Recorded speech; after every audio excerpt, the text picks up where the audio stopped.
Hi friends, welcome to my channel.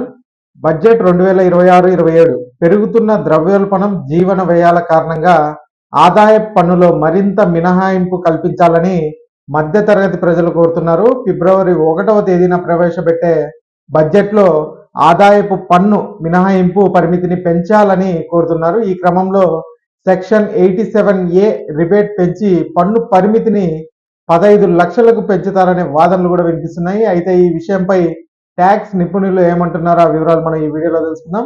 మీరు ఇంతవరకు నా ఛానల్ని సబ్స్క్రైబ్ చేసుకోకుండా ఉంటే దయచేసి సబ్స్క్రైబ్ చేసుకోండి. అలాగే ఈ వీడియోకి ఒక లైక్ ఇచ్చి షేర్ చేయండి. వీడియోని ఎక్కడా స్కిప్ చేయకుండా చివరికి చూడండి. ఆలస్యం చేయకుండా వీడియోలోకి అయితే వెళ్ళిపోదాం. దేశంలోని కోట్ల మంది మధ్యతరగతి పన్ను చెల్లింపుదారులకు కేంద్ర ప్రభుత్వం తీపి కబురు అయితే అందించేందుకు సిద్ధమవుతోంది.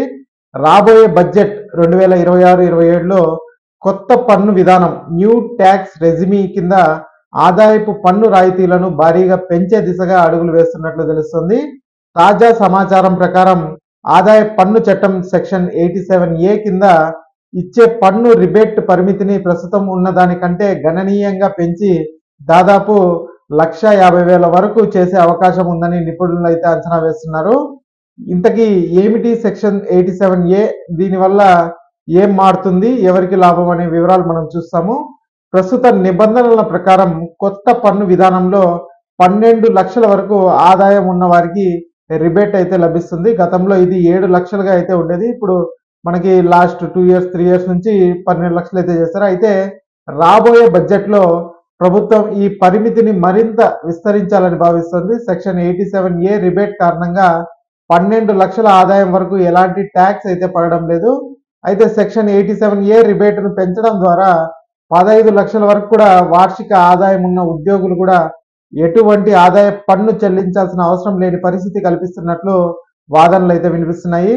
ఉద్యోగులకు కేవలం 87A రిబేట్ మాత్రమే కాకుండా స్టాండర్డ్ డిడక్షన్ కూడా తోడవుతుంది. ఇప్పటికే ఈ పరిమితిని 75,000కు పెంచిన సంగతి తెలిసిందే. ఇప్పుడు 87A రిబేట్ కూడా పెరిగితే 15 లక్షల ప్యాకేజీ ఉన్న సామాన్య ఉద్యోగి చేతికి పూర్తి జీతం అందే అవకాశం ఉంటుంది. దీనివల్ల ప్రజల వద్ద ఖర్చు చేయడానికి ఎక్కువ డబ్బులు మిగులుతుందని, తద్వారా దేశ ఆర్థిక వ్యవస్థ పుంజుకుంటుందని ప్రభుత్వం అయితే భావిస్తుందట.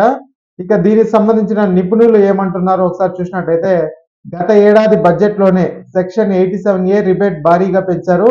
దీంతో ఆదాయ పన్ను మినహాయింపు పరిమితిని 12 లక్షలు అయితే చేరింది. దీంతో ఈసారి ఈ పరిమితిని పెంచకపోవచ్చు అని కూడా వారు అంటున్నారండి. అయితే కొత్త పన్ను విధానాన్ని ప్రజలకు మరింత చేరువ చేసి ఆర్థిక వ్యవస్థకు ఊతమిచ్చేందుకు రిబేట్ పెంచే అవకాశం లేకపోలేదని కూడా అంటున్నారు. ఇక ఈ వీడియోకి ఒక లైక్ చేయండి. అలాగే మా ఛానల్ సబ్స్క్రైబ్ చేసుకోండి. Thanks for watching.